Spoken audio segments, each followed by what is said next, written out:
ہر گلی میں پھیل چکی ایک خوفناک فضا. نہیں جانو تم کون سا کانپے تمہارے بدن کا حصہ.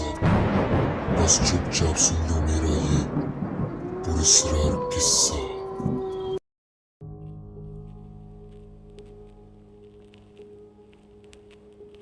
یہ کہانی سرفراز نام کے ایک لڑکے کی ہے.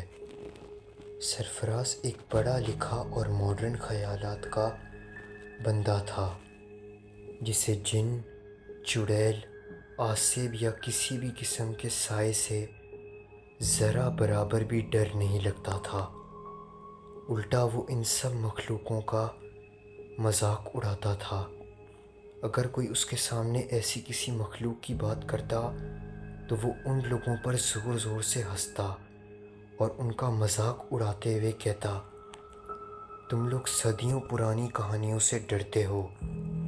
سرفراز کو ہارر فلمیں دیکھنے کا بہت شوق تھا، لیکن وہ فلم دیکھتے ہوئے ڈرتا نہیں تھا بلکہ ان مخلوقوں کا مذاق اڑاتے ہوئے کہتا تھا، اگر اصل میں ایسی کوئی چیز اس دنیا میں موجود ہے تو آؤ نا، میرے سامنے آؤ، ڈراؤ مجھے.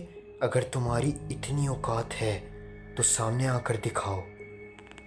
اس کا یہ غرور اور یہی بے خوفی اس کے دوستوں کو بھی عجیب لگتی تھی، لیکن کوئی نہیں جانتا تھا کہ اندھیرے کی مخلوق اپنے مذاق اڑانے والوں کو بہت جلدی جواب دیتی ہے. یہ سب چل ہی رہا تھا کہ کچھ ہی دنوں بعد سرفراز کے آفس میں ایک نئی لڑکی نے جوائن کیا. اس کا نام ثنا تھا. ثنا بلا کی حسین تھی. اس کی آنکھوں میں ایک عجیب سا جادو تھا اور اس کی شخصیت بہت پر اسرار تھی. سرفراز پہلے ہی دن اس کی طرف کھینچا چلا گیا. دونوں میں باتیں شروع ہوئیں اور دیکھتے ہی دیکھتے کچھ ہی دنوں میں دونوں کی کافی گہری دوستی ہو گئی. سرفراز کو لگتا تھا کہ ثنا اس کے لیے ایک پرفیکٹ لڑکی ہے، مگر وہ ثنا کے اصلی چہرے سے بالکل انجان تھا. ایک دن سرفراز نے سوچا کہ دوستی کو تھوڑا آگے بڑھایا جائے. اس نے ثنا کو کھانے کے لیے اپنے گھر دعوت دی. ثنا نے ہنستے ہوئے دعوت قبول کی، لیکن اس نے ایک شرط رکھی، یہ کہتے ہوئے، سرفراز، میں تمہارے گھر آؤں گی لیکن ہم دونوں ساتھ بیٹھ کر ایک ہارر فلم دیکھیں گے. بس اتنا بتا دو تم ہارر فلم دیکھنے سے ڈرتے تو نہیں ہو نا؟ سرفراز نے جب یہ سنا تو وہ زور سے ہنس پڑا اور بولا، ہا ہا ہا، ہارر فلموں سے میں ڈروں گا؟ یا اللہ، مجھے تو ہارر فلمیں کامیڈی فلموں سے کم نہیں لگتیں. میں بالکل نہیں ڈرتا ثنا. تبھی ثنا نے پر اسرار لہجے میں کہا، اچھا تو اگر میں ڈرا دوں تو؟ سرفراز جواب دیتے ہوئے کہا، تم جتنی مرضی خوفناک فلم لے آؤ، مجھے ڈر نہیں لگنے والا.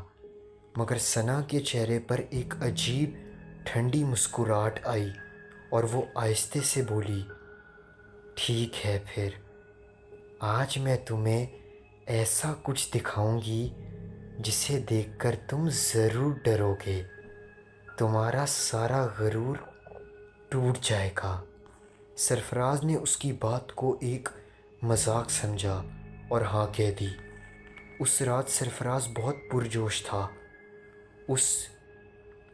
اس نے دن میں ہی پورے گھر کی صفائی کر لی تھی، ہر چیز کو طریقے سے سجایا تھا اور باہر سے بہت ہی لذیذ کھانا آرڈر کر دیا.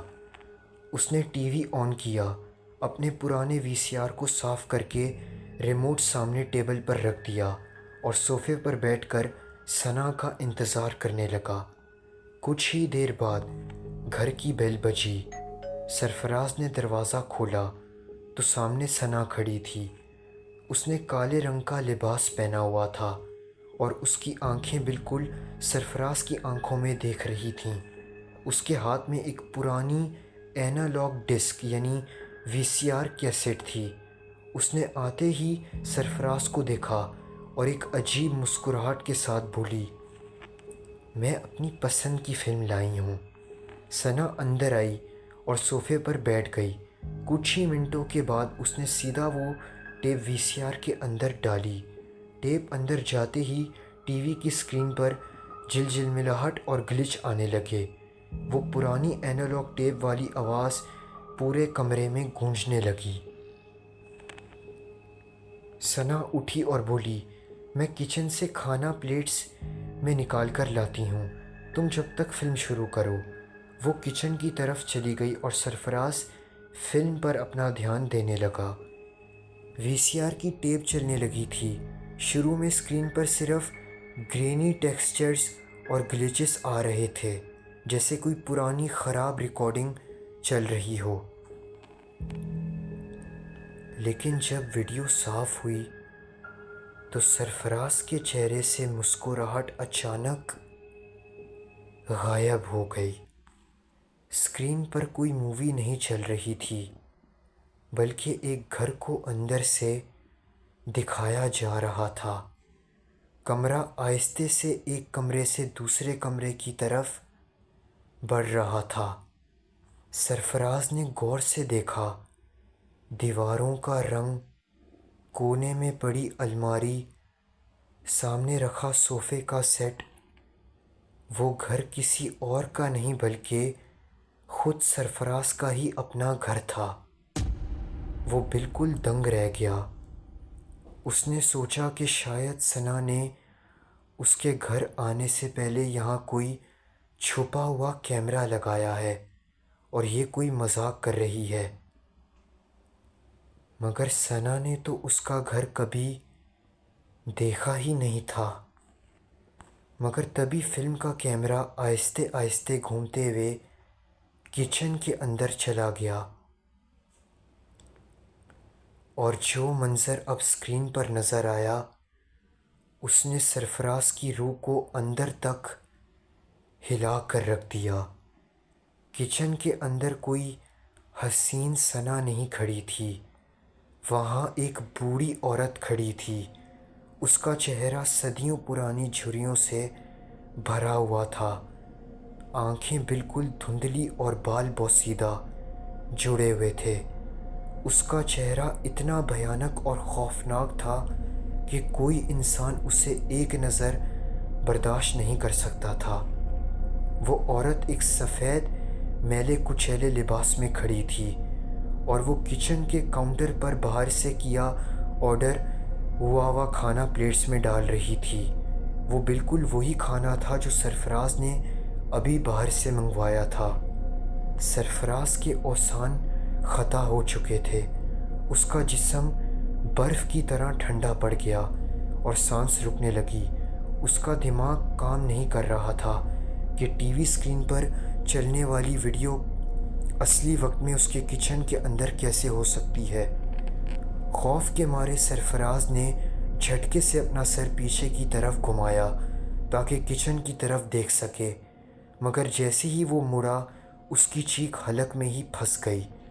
ثنا کچن میں نہیں تھی، وہ کھانے کی پلیٹس ہاتھ میں لیے ہوئے بالکل سرفراز کے پیچھے اس کے اوپر کھڑی تھی۔ اس کے چہرے پر اب بھی وہ خوبصورت مسکراہٹ نہیں تھی، بلکہ ایک بھیانک اور ڈراؤنی ہنسی تھی جو اس کے چہرے کو اور ڈراؤنا بنا رہی تھی۔ سرفراز اسے دیکھ کر صوفے پر پیچھے کی طرف گرا اور پورے جسم سے کانپنے لگا، اور پھر سرفراز کی آنکھوں نے جو منظر دیکھا وہ ایسا منظر کسی ڈراؤنے خواب میں بھی نہیں دیکھ سکتا تھا۔